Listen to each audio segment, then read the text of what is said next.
চলুন আরও একবার গল্প হয়ে যাক। হ্যাঁ, আজকের গল্পে আমরা ৩টি গুরুত্বপূর্ণ টুলস নিয়ে কথা বলবো। সেই টুলসগুলি কিভাবে আমাদের এই প্রজেক্ট করতে গেলে কাজে লাগে বা আমাদের ইমেজগুলিকে আরও বেশি ডিটেইলে কাজ করার জন্যে বা ডেভেলপ করার জন্যে হেল্প করে, সেই ক্ষুদ্রাতি ক্ষুদ্র বিষয়গুলো আমরা একটু জেনে নেওয়ার চেষ্টা করব আজকের গল্প থেকে। তাহলে চলুন শুরু করা যাক। আমরা প্রথমে আমাদের টুলবারে চলে যাব এবং টুলবার থেকে আমরা প্রথম যে আইকনটি দেখছি সেটি হলো ব্লার টুল। হ্যাঁ, ব্লার টুল। ব্লার টুলের কাজ হচ্ছে কোনো জায়গা যদি আপনার কিছুটা ব্লার করার প্রয়োজন হয়, অর্থাৎ সেখানে অনেক বেশি শার্প আছে কিন্তু আপনার ইমেজের স্বার্থে এটিকে একটু ব্লার প্রয়োজন, সেই ক্ষেত্রে আমরা এই জায়গাটিকে ব্লার করতে পারি। এছাড়াও আরও ২টি টুলস সম্পর্কে আজকে আমরা জানব। যে ২টি টুলস আমরা এই ব্লারের উপর ক্লিক করলে আমাদের চলে আসবে, একটি হচ্ছে শার্পেন টুল আর একটি হচ্ছে স্মাশ টুল। ওকে, তো আমরা প্রথমে ব্লার টুল দিয়ে শুরু করছি। আমি ব্লার টুলের উপরে ক্লিক করলাম এবং যথারীতি আমার এখানে যে ব্রাশের আইকনটি এসেছে এটি আমরা কিবোর্ড থেকে থার্ড ব্র্যাকেটে রাইট সাইড দিয়ে আমরা এটিকে বড় করতে পারবো এবং লেফট সাইড দিয়ে আমরা এটিকে ছোট করতে পারবো। ওকে, এবার আমি যেটা করব সেটি হলো যে আমার এই ইমেজটিকে একটি ডুপ্লিকেট করে নিব। তার জন্য আমি কিবোর্ড থেকে কন্ট্রোল জে প্রেস করব। এবার আমি চেষ্টা করি যে আমার এই ইমেজের যে এক্সট্রা হেয়ারগুলো আছে এখানে, এগুলিকে আমি একটু ব্লেন্ড করে দিব। আমার মনে হচ্ছে যে কোনো না কোনো কারণে এটি আমাকে ডিস্টার্ব করছে। তো এমন যদি মনে হয় তাহলে আমি এটাকে একটু ছোট করে নিচ্ছি এবং এই যে হেয়ারগুলো আছে এর উপর দিয়ে আমি আমার টুলসটিকে মাউসের বাম বাটন চেপে ধরে জাস্ট ড্রাগ করছি। দেখুন, জাস্ট আমি মাউসের বাম বাটন চেপে ধরে এটিকে আমি ব্লার করে দিচ্ছি। ওকে, তাতে করে কি হলো যে বিষয়বস্তু আমার চেঞ্জ হয়নি কিন্তু এটি একটু অফ হয়ে গেছে। এবং আপনারা এখান থেকে ব্লেন্ড মুড সম্পর্কে দেখতে পারবেন যে উপরে যে ধরনের বিষয়বস্তুগুলো আসছে, যে ডার্কিং, লাইটিং, তারপরে হিউ, স্যাচুরেশন, কালার। হ্যাঁ, তো এই ব্লেন্ডিং মুডগুলো আপনারা অ্যাপ্লাই করলে এটি ভিন্ন ভিন্ন মাত্রা পাবে। আপনারা অ্যাপ্লাই করে দেখবেন এবং স্ট্রেংথের জায়গায় এখানে 50% আমি রেখেছি বা ডিফল্টভাবে 50% থাকে। আপনারা চাইলে সেটিকে আরও বাড়িয়ে বা কমিয়ে নিতে পারেন।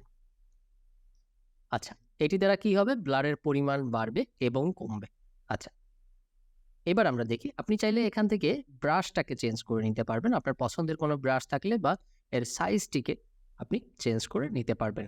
আর এইখান থেকে আপনি যেটা করতে পারবেন যে ব্রাশের অ্যাঙ্গেলটা, আপনি যদি সার্কেল ব্রাশ না নিয়ে কোনো অ্যাবস্ট্রাক্ট ব্রাশ নেন তাহলে তার অ্যাঙ্গেলটাকে কিভাবে চেঞ্জ করবেন সেটা এখান থেকে বাড়িয়ে কমিয়ে আপনি নিতে পারেন। ওকে, আচ্ছা, চলুন দেখা যাক যে আমরা আমাদের এই লেয়ারটিকে অফ করছি। দেখুন, এখানে হেয়ারগুলো অনেক ডিটেইল। যখন আমাদেরটাকে অন করব তখন এটি অফ হয়ে গেল। এটি ডিটেইল, এটি অফ। আপনি চাইলে আরও কোনো জায়গায় বা আরও কোনো স্থানে আপনি চাইলে আপনার মতো করে এটিকে অফ করে নিতে পারবেন। তো এটা হলো মূলত ব্লার টুলের কাজ। এছাড়াও কোনো কিছুর এজ, অর্থাৎ দেখা যাচ্ছে আপনি কোনো কিছু ক্রপ করেছেন। ক্রপ করার পরে এর যে লাইনটি রয়েছে যে পাশ দিয়ে আপনি এটিকে ক্রপ করেছেন সেই জায়গায় অনেক সময় নয়েজ দেখা যায়। এই নয়েজগুলোকে রিমুভ করার জন্যেও আপনার এই ব্লার টুলটা খুব কাজে লাগে। তাহলে দেখুন, আমরা এখন পর্যন্ত দেখলাম যে কিভাবে একটি স্পেস বা একটি জায়গাকে একটু সফট করা যায় বা ব্লার করা যায়। তার জন্য আমাদের প্রয়োজন কি, ব্লার টুল। আচ্ছা, এইবার আমরা যাব শার্পেন টুলে। শার্পেন টুলে ক্লিক করলাম।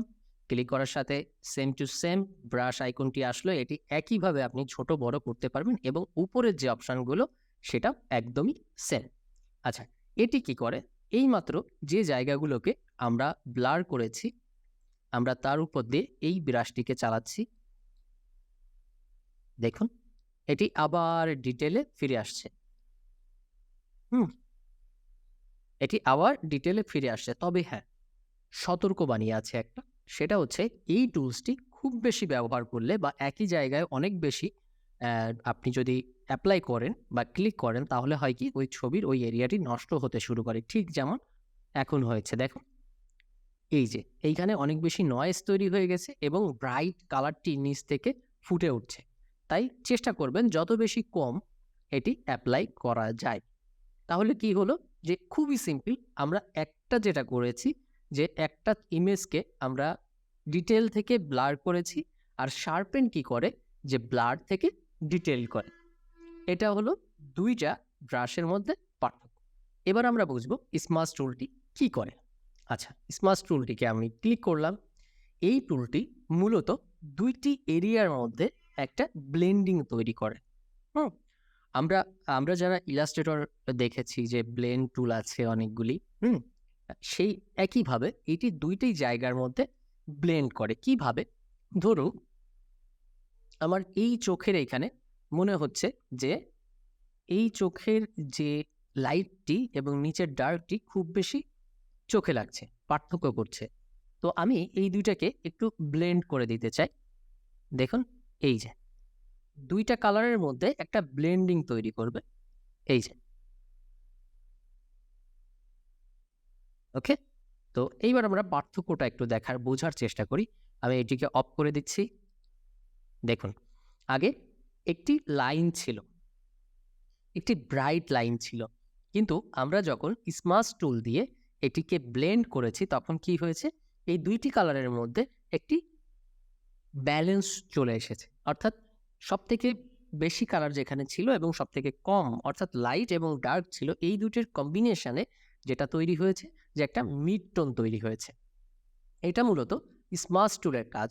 আমি যদি আর একটু ডিটেলে আপনাদেরকে বোঝানোর চেষ্টা করি, আমি একটি নতুন লেয়ার নিয়ে নিচ্ছি এবং ব্রাশ সিলেক্ট করে এখানে আমি এই কালারটি দিলাম। এবার এখান থেকে আমি কালারটি চেঞ্জ করে নিব। ওকে, এই কালারটিকে এখানে দিলাম। যথারীতি আমার দুইটা কালারের পার্থক্য এখানে বোঝা যাচ্ছে। তো এইবার আমি কি করব, এইবার আমি ঠিক পূর্বের নাই স্মার্ট টুলটাকে সিলেক্ট করব। সিলেক্ট করে এই দুইটা এরিয়ার মধ্যে আমি এটাকে একটু ব্লেন্ড করার চেষ্টা করব। দেখুন আপনি যদি ধরে রাখেন তাহলে এরা এমনভাবে ব্লেন্ড হবে যেন একটা মিড টোন তৈরি করে, যেন এইখানে কোনো এজ না থাকে। হ্যাঁ, এই যে আপনি একটু ডিটেলে যতটা সময় নিয়ে তাকে সুন্দর করে কাজ করবেন তখন কি হবে, একটা মিড টোন তৈরি হবে, একটা ব্লেন্ডিং তৈরি হবে এইভাবে। তো আশা করি বুঝতে পেরেছেন যে কি করে আমাদের এই তিনটা টুলস। এই তিনটা টুলসের ক্ষেত্রে ব্লার টুলটি কি করে যে আপনার স্পেসিফিক জায়গাকে একটু ব্লার করে দেয়। শার্পেন টুলটা কোনো ব্লারনেস জায়গাকে আরেকটু ডিটেইলে করে দেয় এবং স্মার্ট টুলটাকে এই দুইটা কালার বা দুইটা এরিয়ার মধ্যে একটা ব্লেন্ডিং তৈরি করে। এই ছিল আজকে আমাদের গল্প। আশা করি বুঝতে পেরেছেন এবং প্র্যাকটিসের মাধ্যমে আরও পারফেক্ট হয়ে যাবেন। সঙ্গেই থাকুন আমাদের।